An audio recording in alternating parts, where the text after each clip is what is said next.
Today we will discuss the different techniques that are available for a person to use when trying to obtain information during a meeting with a key stakeholder, such as a parent, school personnel, or other professionals that spend time with the student, as well as during IEP meetings and for any requirements that you might have when trying to complete an IEP.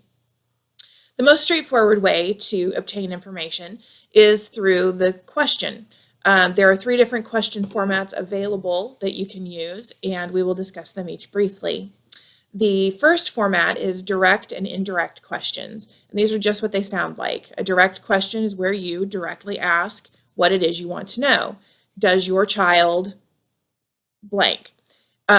Now, this can come across as a bit confrontational or a bit like an interrogation to certain people. So you want to make sure that you're watching tone and verbal cues and that you're keeping an eye on how the person is responding and their nonverbal cues so that you can adjust your technique if necessary, maybe switch to a different question format. The indirect question, on the other hand, is more of a statement. And it's a bit like a wondering or a musing. So it would be something to the effect of, I wonder if your son does blank when he's at home. So you're not actually asking it outright. You're not coming at them directly, but you're still getting the information that you need. The second format option is open and closed questions. And open questions are an opportunity to get any kind of information that the person you're asking could provide.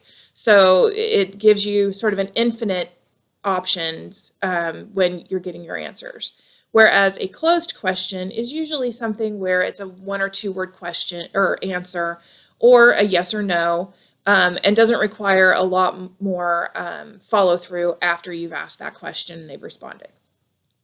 The third format is the single or multiple questions. Now, this is really for when you might need more information than you're actually receiving, or if there's more information that could be than what could be received with, say, a single question.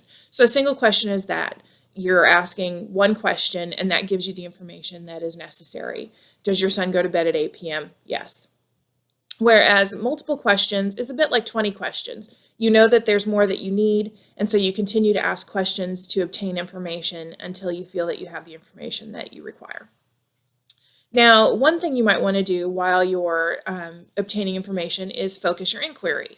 Focused inquiry is when you take what you're discussing and you narrow that down. You hone it in on a specific topic. So it could be that you're meeting with a parent and you realize partway through the conversation that really there's one behavior or one situation at home that would be the most beneficial for you to know about in order to finish what you need to do for the classroom.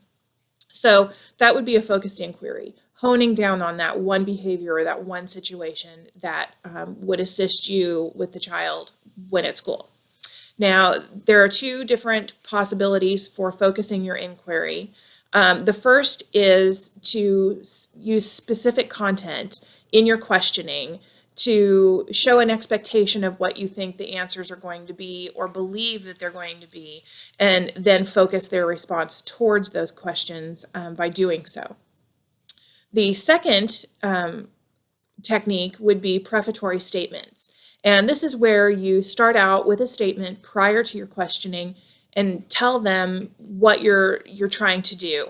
It's a structured statement, carefully structured, so that you can kind of give them the context and focus what they're going to discuss, and they sort of know what's happening. They know that that focus is taking place, but they know why, because you're giving them more information about that.